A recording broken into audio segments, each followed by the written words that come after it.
اور خود ہی نتیجہ حاصل کر لیں۔ سورہ ابراہیم کی آیت نمبر 27 میں ارشاد ہوتا ہے وَيُضِلُّ اللَّهُ الظَّالِمِينَ وَيُضِلُّ اللَّهُ الظَّالِمِينَ، خدا ستمگاروں کو گمراہ کرتا ہے۔ سورہ غافر آیت نمبر 34 میں ہے كَذَلِكَ يُضِلُّ اللَّهُ مَنْ هُوَ مُسْرِفٌ مرتاب۔ اسی طرح خدا بند عالم ہر فضول خرچی کرنے والے اور وسوسہ کرنے والے کو گمراہ کرتا ہے۔ سورہ عنکبوت آیت نمبر 69 میں ہے وَالَّذِينَ جَاهَدُوا فِينَا لَنَهْدِيَنَّهُمْ سُبُلَنَا، جو لوگ ہماری راہ میں جہاد کرتے ہیں ہم انہیں اپنے روشن راستوں کی طرف رہنمائی اور ہدایت کرتے ہیں۔ جیسا کہ آپ نے ملاحظہ فرمایا خدا کی مشیت اور ارادہ بے حساب اور غیر محدود نہیں ہے، یعنی وہ نہ تو کسی کو بے حساب ہدایت کی توفیق دیتا ہے اور نہ ہی کسی سے بے حساب ہدایت کی توفیق سلب کرتا ہے۔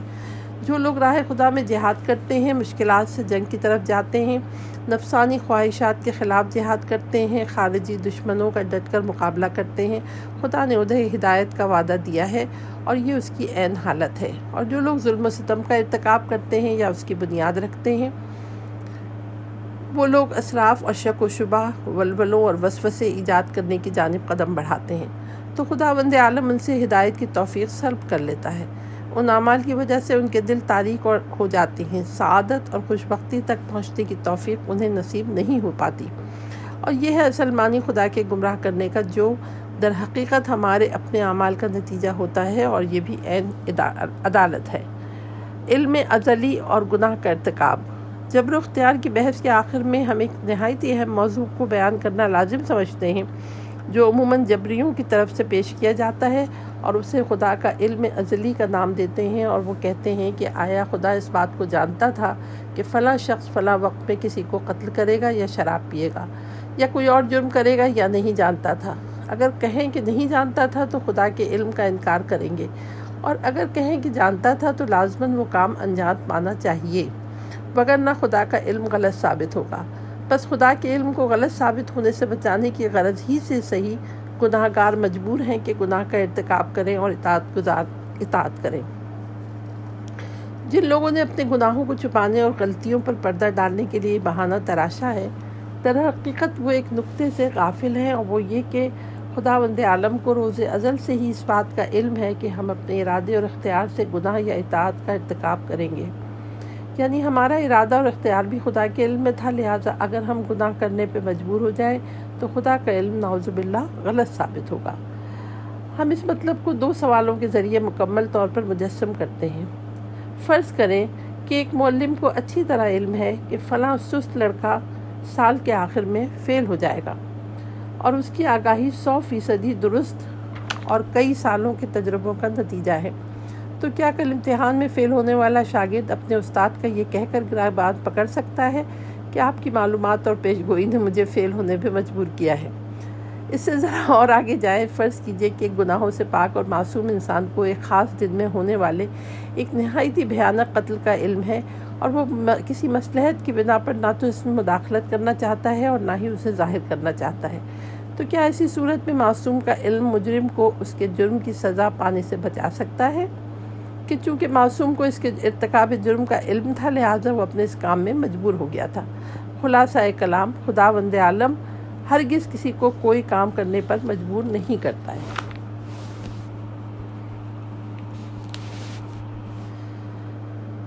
10واں سبق، پیج نمبر 144، 144، خدا کی عدالت اور خلود کا مسئلہ۔ قرآن مجید میں گناہ گار کفار کے متعلق پوری صراحت کے ساتھ دائمی سزا کا ذکر ہے، یا دوسرے لفظوں میں خلود کو بیان کیا گیا ہے۔ چنانچہ سورہ توبہ کی آیت نمبر 68 میں ہے وعد اللہ المنافقین والمنافقات والکفار نار جہنم خالدین فیہا۔ خداوند عالم نے منافق مردوں اور عورتوں اور کفار کو جہنم کی آگ کا وعدہ دیا ہے، اور جس میں وہ ہمیشہ رہیں گے۔ اسی طرح اس آیت کے ذیل میں مومن مردوں اور عورتوں کو ہمیشہ کے لیے بہشت کے باغوں کا وعدہ دیا گیا ہے۔ اللہ فرماتا ہے وعد اللہ المؤمنین والمؤمنات جنات تجری من تحتها الانہار خالدین فیہا۔ خداوند عالم نے مومن مردوں اور عورتوں کے ساتھ بہشت کے باغات کا وعدہ کیا ہے، جس کے درختوں کے نیچے نہریں جاری ہیں، اور وہ اس میں ہمیشہ رہیں گے۔ یہاں پر سوال یہ پیدا ہوتا ہے کہ یہ بات کس طرح قابل قبول ہو سکتی ہے کہ ایک انسان اپنی ساری زندگی ہی جو زیادہ سے زیادہ 80 یا 100 سال ہوتی ہے، اگر گناہ کا مرتکب ہو تو اسے لاکھوں کروڑوں سال سزا بھگتنی پڑے۔ البتہ یہ مطلب جزائے خیر کے سلسلے میں زیادہ اہم نہیں ہے، کیونکہ خدا کی رحمت بہت وسیع ہے اور جزا جس قدر زیادہ ہو خدا کے عظیم فضل و رحمت کی نشانی ہے۔ لیکن برے اعمال کے بارے میں یہ سوال ضرور پیدا ہوتا ہے کہ محدود گناہوں کی سزا ہمیشہ کا عذاب ہو۔ آیا اس نظریے کو خدا کی عدالت سے ہم آہنگ کیا جا سکتا ہے؟ آیا گناہ اور سزا کے درمیان توازن برقرار نہیں کیا جا سکتا؟ جواب: صحیح راہ حل تک پہنچنے کے لیے ہمیں چند نکات پہ خاص توجہ دینا پڑے گی۔ الف، قیامت کے دن کی سزا اور جزا اس دنیا کی سزا اور جزا سے کسی طرح مشابہت نہیں رکھتی۔ مثلاً اگر کوئی شخص دنیا میں کسی کے حقوق پر تجاوز کرے یا چوری کا مرتکب ہو تو اسے کچھ مدت کے لیے جیل میں بند کر دیا جاتا ہے، لیکن قیامت کی بہت سی سزائیں انسان کے اپنے اعمال کے نتیجے یا اس کے کیے ہوئے کاموں کی صورت میں ظاہر ہوں گی۔ اس سے واضح الفاظ میں یہ کہ گناہ گار افراد اگلے جہاں جا کر جن مشکلات اور رنج و غم سے دوچار ہوں گے، در حقیقت وہ نتیجہ ہوگا ان اعمال کا جو وہ اس دنیا میں بجا لا چکے ہوں گے۔ چنانچہ اس سلسلے میں قرآن مجید نہایت واضح اور واشگاف الفاظ میں یوں فرماتا ہے: فَالْيَوْمَ لَا تُظْلَمُ نَفْسٌ شَيْئًا لَا تَجْزَوْنَ إِلَّا مَا كُنْتُمْ تَعْمَلُونَ، سورہ یاسین آیت نمبر 54۔ آج قیامت کے دن کسی پر کوئی ظلم نہیں کیا جائے گا سوائے تمہارے اپنے اعمال کے، اور تمہیں کوئی سزا نہیں ملے گی۔ ایک سادہ سی مثال اس حقیقت کو یوں بیان کیا جا سکتا ہے کہ فرض کیجئے ایک شخص منشیات اور شراب کا استعمال شروع کرتا ہے۔ اسے جس قدر بھی سمجھایا جاتا ہے کہ منشیات کا زہریلا مواد تمہارے معدے کو خراب، دل کو مریض اور اعصاب کو تباہ کر دے گا، لیکن وہ کسی کی بات کو نہیں مانتا۔ چند ہفتے چند مہینے تو اپنی خیالتی لذتوں میں مگن رہتا ہے، لیکن آہستہ آہستہ معدے، دل اور اعصاب کی خطرناک بیماریوں کا شکار ہونا شروع ہو جاتا ہے۔ پھر 20 سال بلکہ مرتے دم تک ان بیماریوں میں تڑپتا اور رات دن چیخ پکار کرتا رہتا ہے۔ تو کیا یہاں پر یہ اعتراض کیا جا سکتا ہے کہ چند ہفتے یا چند ماہ کے ارتکاب جرم کے نتیجے میں اسے کیوں 20 سال کی سزا مل رہی ہے؟ یہ سنتے ہی ہر شخص فوراً کہے گا یہ سب اس کے اعمال کا کیا دھرا ہے، یعنی اگر وہ ایسا نہ کرتا تو اسے یہ برے دن دیکھتے نصیب نہ ہوتے۔ اس نے ایسے جرم کا ارتکاب کیا ہے کہ حتیٰ اگر اسے عمر نوح بھی مل جائے اور سینکڑوں ہزاروں سال تک زندہ رہے تب بھی ہمیشہ اس عذاب میں مبتلا رہے گا۔ اور یہ ایک ایسی سزا ہے جسے اس نے جان بوجھ کر اور سوچ سمجھ کر مول لی ہے۔ قیامت کے دن اکثر سزائیں بھی اسی قبیل کی ہوں گی۔ اس بنا پر خدا کی ہدایت پر حروف نہیں آ سکتا۔ جو لوگ یہ کہتے ہیں کہ گناہ کی مدت کے مطابق سزا کی مدت ہونا چاہیے، زبردست غلط فہمی میں مبتلا ہیں، کیونکہ گناہ اور سزا کا باہمی رابطہ مدت کے پیمانے پر نہیں بلکہ گناہ کی کیفیت اور اس کے نتیجے کے پیمانے پر جانچا جاتا ہے۔ مثال کے طور پہ کوئی شخص کسی دوسرے شخص کو ایک لمحے میں موت کے گھاٹ اتار دیتا ہے تو بعض موجودہ دنیاوی قوانین کے مطابق بھی اسے عمر قید کی سزا دی جاتی ہے، حالانکہ گناہ کی مدت ایک مختصر سا لمحہ ہے اور اس کی سزا 20 سال۔ پھر بھی اس سزا کو کوئی ظالمانہ اقدام سے تعبیر نہیں کرتا، کیونکہ یہاں پر منٹ، سیکنڈ، ماہ اور سال کا سوال نہیں ہے بلکہ گناہ کی نوعیت اور اس کے نتیجے کو دیکھا گیا ہے۔ دوزخ میں ہمیشہ رہنے کی سزا کے مستحق صرف وہی لوگ ہوں گے جو اپنے لیے نجات کے تمام دروازے بند کر چکے ہوں گے اور جان بوجھ کر اور سوچ سمجھ کر تباہیوں اور بربادیوں، کفر و نفاق میں غرق ہو چکے ہوں گے۔ گویا گناہوں کی تاریکی ان کے تمام وجود کو گھیر چکی ہوگی اور وہ گناہ و کفر کے رنگ میں رنگ چکے ہوں گے۔ اس موقع پہ قرآن مجید نے ایک بہترین تعبیر پیش کی ہے۔ سورہ بقرہ کی آیت نمبر 81 ہے: بلا من کسب سیئۃ واحاطت بہ خطیئتہ فاولئک اصحاب النار هم فیہا خالدون۔ جو لوگ گناہوں کا ارتکاب کریں گے اور گناہ کے آثار ان کے تمام وجود کو گھیر چکے ہوں گے، ایسے ہی لوگ جہنم ہوں گے اور وہ ہمیشہ کے لیے جہنم میں رہیں گے۔ ایسے لوگ اپنا ربط خدا کی ذات سے مکمل طور پہ منقطع کر کے نجات اور سعادت کے تمام دروازے اپنے اوپر بند کر چکے ہیں۔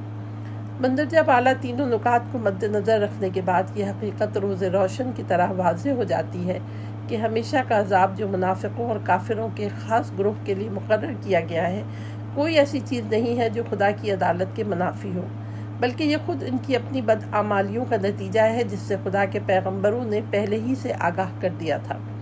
اگر ایسے لوگ اس قسم کی سزاؤں سے بے خبر ہوں اور انبیاء کی دعوت کا پیغام بھی ان تک پہنچ نہ سکا ہو اور نادانی کی بنا پر گناہوں کے مرتکب ہو چکے ہوں تو یقیناً ایسی سخت سزا سے بچ جائیں گے۔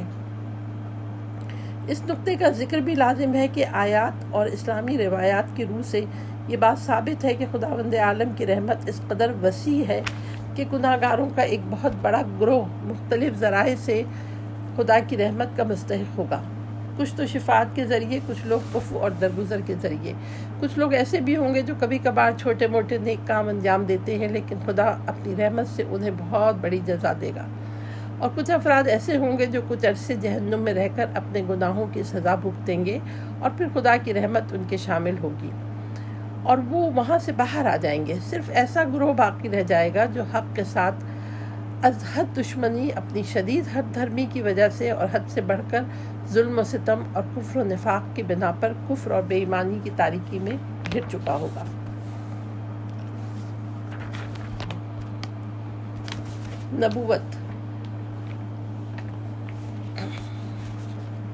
نبوت کے عنوان سے اس کتاب میں 10 سبق ہیں، اور ان اسباق میں سے پہلا سبق ہے انبیاء کی شناخت، صفحہ نمبر 155۔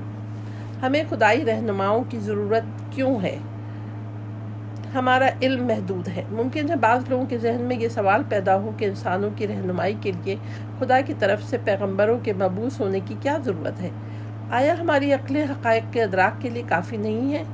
کیا بشر کی علمی ترقی اسرار کے ظاہر اور حقیقتوں کے روشن ہونے میں معاون ثابت نہیں ہوتی؟ اور پھر یہ کہ انبیاء جو کچھ ہمارے لیے لائے ہیں دو حال سے خالی نہیں، یا تو ہم انہیں بخوبی سمجھ سکتے ہیں یا نہیں سمجھ سکتے ہیں۔ اگر سمجھ سکتے ہیں تو پھر انبیاء کی ضرورت نہیں، اور اگر نہیں سمجھ سکتے ہیں تو یہ تکلیف مالا یطاق ہوگی جو شرعاً بھی درست نہیں ہے۔ دوسری طرف یہ بات بھی غور طلب ہے کہ آیا یہ کہاں تک صحیح ہے کہ انسان مکمل طور پر خود کو دوسروں کے اختیار میں دے دے اور ان کی باتوں کو بغیر کسی حیل و حجت کے قبول کر لے؟ کیا پیغمبر ہماری طرح کے انسان نہیں ہیں؟ اگر ایسا ہے تو پھر ہم کس طرح اپنی ہی طرح کے انسانوں کے تابع ہو جائیں؟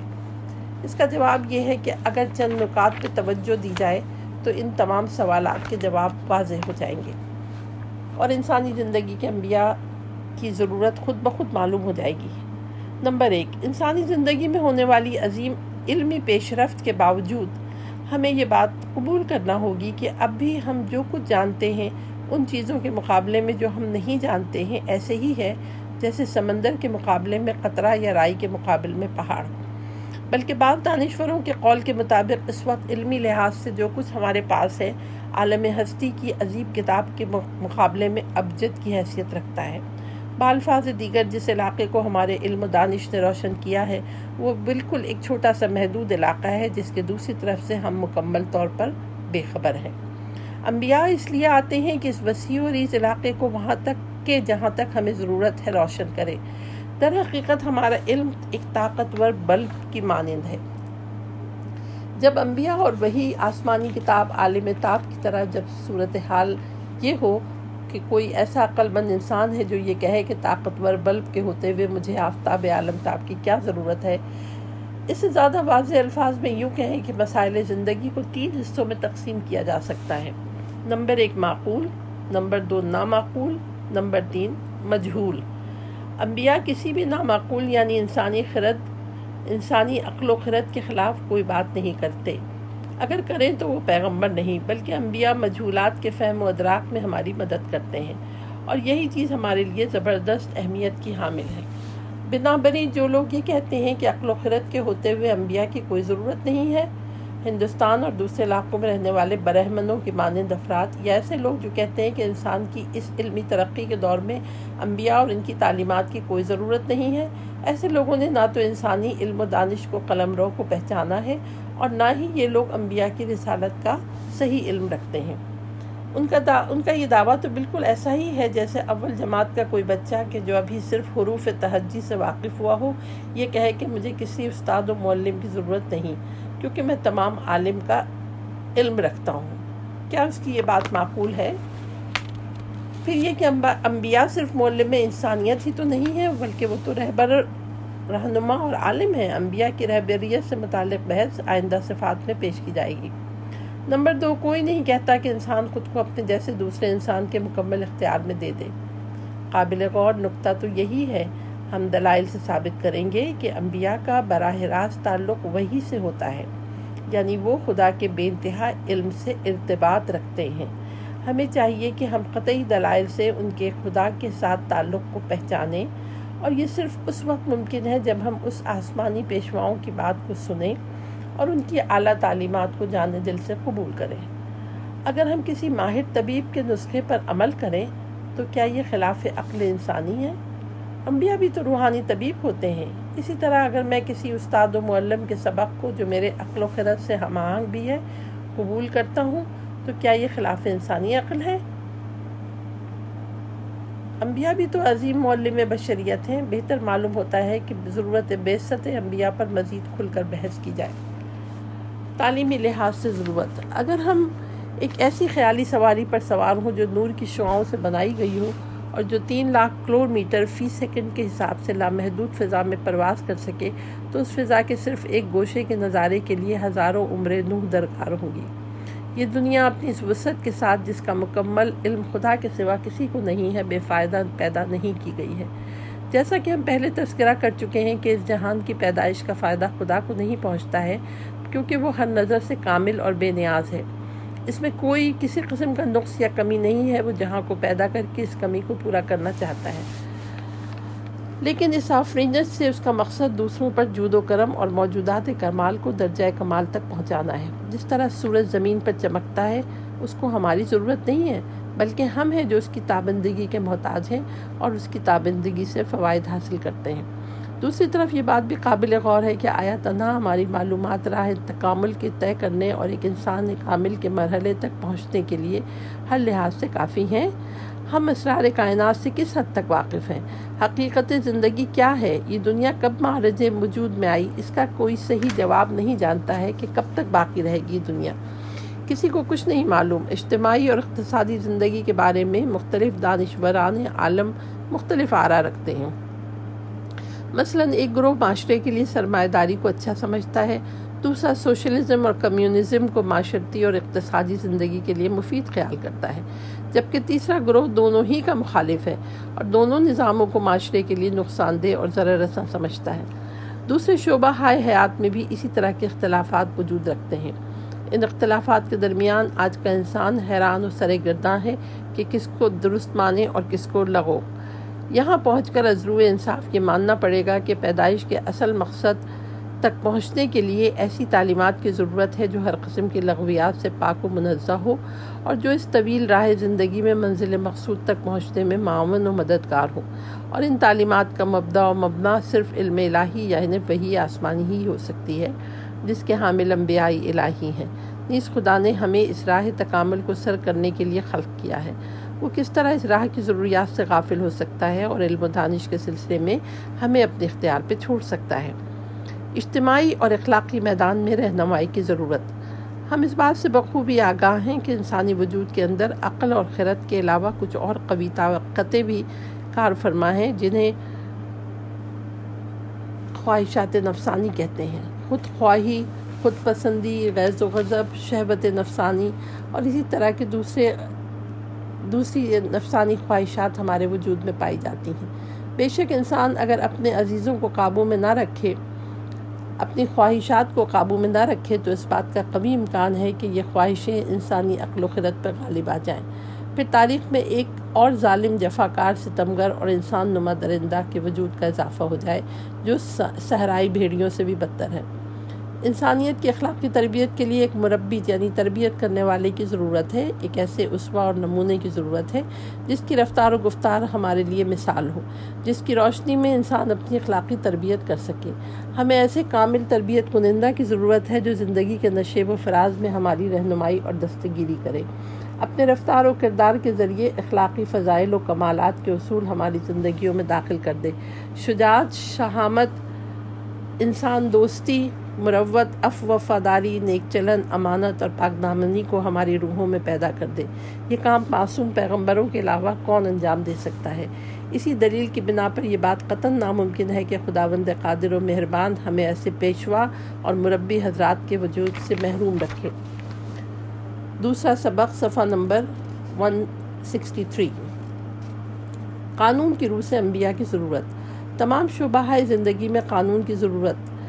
گزشتہ سبق میں ذکر ہو چکا ہے کہ انبیاء کی ضرورت دو لحاظ سے، ایک تعلیم اور تربیت۔ اب دیکھنا یہ ہے کہ اجتماعی قوانین میں انبیاء کا کردار کس حد تک ضروری ہے اور اس کی کس قدر اہمیت ہے۔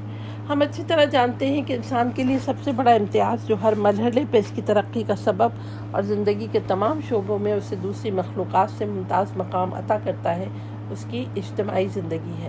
اور یہ بات یقین سے کہی جا سکتی ہے کہ اگر بنی نوع انسان اجتماع کی زنجیر میں پروئے ہوئے نہ ہوتے تو یقیناً آج فکر و تمدد کے لحاظ سے ان کی زندگی پتھر کے زمانے کے انسان سے مختلف نہ ہوتی۔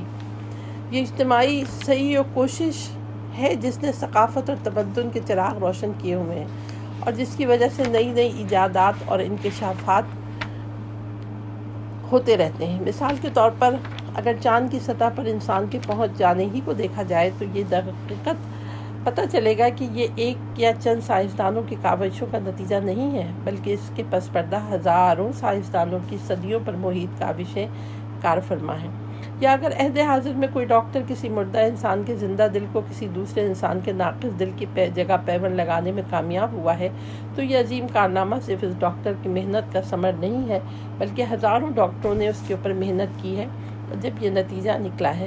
البتہ اجتماعی زندگی اپنی تمام خوبیوں کے ساتھ ساتھ کئی مشکلات بھی رکھتی ہے، اور وہ ہیں انسانی حقوق اور مفادات کا باہمی ٹکراؤ، ایک دوسرے کے حقوق کا غصب کرنا، ظلم کرنا، جنگ خوریزی۔ اس مقام پر ہمیں کسی ایسے آئین کی ضرورت ہوتی ہے جو اجتماعی زندگی کی مشکلات کو حل کر سکے۔ یہ قوانین ہماری تین بڑی مشکلات کو حل کر سکتے ہیں۔ نمبر 1، قانون معاشرے کے لیے انفرادی فرائض اور ہر فرد کے لیے معاشرے کے فرائض کو روشن کرتا ہے، انسانی استعداد کو پروان چڑھاتا ہے اور لوگوں کی انفرادی کوششوں کو یکجا کرتا ہے۔ نمبر 2، قانون افراد کی طرف سے انجام پانے والے کاموں کی نگرانی کی رہنمائی راہ ہموار کرتا ہے۔ نمبر 3، قانون ظالموں کے مقابلے میں مظلوموں کے حقوق کا تحفظ کرتا ہے اور ہر قسم کی ناانصافی کا سدباب کرتا ہے، نیز بوقت ضرورت مجرم کو کیفر کردار تک پہنچانے کی سزا تجویز کرتا ہے۔ بہترین قانون ساز کون ہے؟ اب دیکھنا یہ ہے کہ وہ کون سی ہستی ہے جو بنی نوع انسان کی ضروریات کو مد نظر رکھ کر قانون سازی کی اہلیت کی حامل ہے، اور قوانین بھی ایسے کہ جن میں متذکرہ بالا تینوں شرائط کو پیش نظر رکھا جائے۔ یہاں اس سلسلے میں ایک مثال پیش خدمت ہے۔ انسانی معاشرے کو ایک ریل گاڑی تصور کیجیے اور ارکان حکومت کو اس کا ڈرائیور، جو گاڑی کو منزل مقصود تک لے جانے کا ذمہ دار ہے۔ ریلوے لائن کو قانون سمجھ لیجیے جو معین ہدف کی طرف لے جانے والے راستے کا کام دیتی ہے۔ ایسا راستہ جو نشیب و فراز اور پیچ و خم سے گزرتا ہو ایک بہترین ریلوے لائن کے لیے درج ذیل صفات کا ہونا ضروری ہے۔ جس زمین پہ یہ لائن بچھائی جائے وہ اس قدر ٹھوس اور مضبوط ہو کہ گاڑی کا زیادہ سے زیادہ بوجھ برداشت کر سکے۔ ریلوے لائن کی دونوں پٹریاں باہم متوازن ہوں، ان کا درمیانی فاصلہ ریل کے پہیوں کے درمیانی فاصلے سے مطابقت رکھتا ہو۔ جن سرنگوں کے درمیان سے گاڑی گزرے ان کی دیواریں اور چھتیں گاڑی کے حجم کے مطابق ہوں۔ راستے کے نشیب و فراز اس قدر ناموزوں نہ ہوں کہ بریک لگانے اور نشیب و فراز کو طے کرنے میں گاڑی کو دشواری کا سامنا کرنا پڑے۔ اس طرح لائن کے ارد گرد موجود پہاڑوں کے پتھر اور مٹی کے تودوں کے گرنے کا امکان، نیز سیلاب اور برفانی تودوں کی ممکنہ رکاوٹ اور اسی قسم کے دوسرے امکانات کو مد نظر رکھا گیا ہو تاکہ ہر قسم کے حالات میں گاڑی وہاں سے خیر و عافیت کے ساتھ گزر سکے۔ اس مثال کو پیش نظر رکھتے ہوئے اب ہم ایک مرتبہ پھر انسانی اجتماع کی طرف لوٹتے ہیں۔ انسانیت کے لیے بہترین قانون سازی کا اہم کام انجام دینے والی ہستی کو در حقیقت مندرجہ ذیل خصوصیات کا حامل ہونا چاہیے۔ نوع انسانی کی بطور کامل شناخت رکھتی ہو اور اس کی خواہشات، جذبات، ضروریات اور مشکلات سے بخوبی آگاہ ہو۔ قانون سازی کے موقع پر انسان میں موجود قابلیت اور لیاقت اس کے پیش نظر ہو تاکہ انسانی استعداد کو پروان چڑھنے کا موقع مل سکے۔ انسانی اجتماع کو پیش آنے والے ہر قسم کے ممکنہ حوادث اور ان کے رد عمل کی پیش بینی کر سکے۔ انسانی اجتماع میں اس کے ذاتی مفادات موجود نہ ہوں کہ قانون سازی کے وقت اپنے ذاتی مفادات یا اپنے وابستہ لوگوں کے مفادات اس کے پیش نظر ہوں۔ اس قانون ساز کو انسانی زندگی میں پیش آنے والی آئندہ تمام ممکنہ ترقیوں اور پیش رفت نیز تنزلی اور انحطاط سے آگاہ ہونا چاہیے۔ اسے ہر قسم کی خطا، لغزش اور بھول چوک سے مبرہ ہونا چاہیے۔ اس قانون ساز کو اس قدر طاقتور اور قدرت مند ہونا چاہیے کہ وہ معاشرے کی کسی بھی طاقتور ترین ہستی سے مروب اور خائف نہ ہو سکے، اور ساتھ ہی وہ نہایت ہی مہربان اور دلسوز بھی ہو۔ سوال یہ ہوتا ہے کہ یہ شرائط کس میں پائی جاتی ہیں؟ آیا انسان بہترین قانون ساز بن سکتا ہے؟ آیا آج تک کوئی شخص انسان کو مکمل طور پر پہچان سکا ہے؟ جبکہ عصر حاضر کے ایک دانشور نے انسان موجود نہ شناختہ کے نام سے کتاب لکھی ہے، جس میں اس بات کا اقرار کیا ہے کہ انسان وہ موجود ہے جسے آج تک کوئی نہیں پہچان سکا۔ آیا انسانی خواہشات، جذبات، ضروریات اور مشکلات کو پوری طرح سے شناخت کر لیا گیا ہے؟ آیا خدا کے سوا انسان کی تمام جسمانی اور روحانی ضروریات آشکارا ہیں؟ آیا تمام عام انسانوں میں کوئی ایسا شخص مل سکتا ہے کہ جس کے ذاتی مفادات نہ ہوں؟ آیا عام آدمیوں میں کسی ایسے شخص کو آپ جانتے ہیں جو ہر قسم کی غلطیوں اور لغزشوں سے محفوظ ہو اور انسان کے انفرادی اور اجتماعی مسائل سے پوری طرح باخبر ہو؟ اس بنا پر خدا کے علاوہ کوئی اور صحیح اور جامع قانون ساز نہیں ہو سکتا۔ اس کے ساتھ ساتھ ہم اس نتیجے پہ بھی پہنچتے ہیں کہ جس خدا نے انسان کی ترقی اور کمال کی راہوں کو طے کرنے کے لیے خلق کیا ہے، وہ ان کی رہنمائی کے لیے ایسے افراد کو بھی مقرر کرے جو لوگوں کی ان راہوں کی طرف رہنمائی کا فریضہ انجام دیں اور قوانین الہی کو لوگوں تک پہنچائیں۔ یقیناً جب لوگ یہ جان لیں گے کہ قانون الہی ہے تو اس پر مکمل اعتماد اور کامل اطمینان کے ساتھ عمل پیرا ہوں گے۔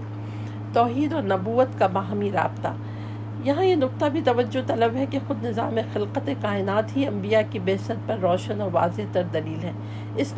اس نقطے کی توضیح میں عرض ہے کہ کائنات کے اس حیرت انگیز نظام کے بارے میں اگر تھوڑے سے غور و فکر سے کام لیا جائے تو معلوم ہوگا کہ خداوند کریم نے کسی چھوٹی سے چھوٹی مخلوق کو بھی اپنے لطف و کرم سے محروم نہیں رکھا ہے، اس کی کسی ضرورت کو ذرا برابر بھی نظر انداز نہیں کیا۔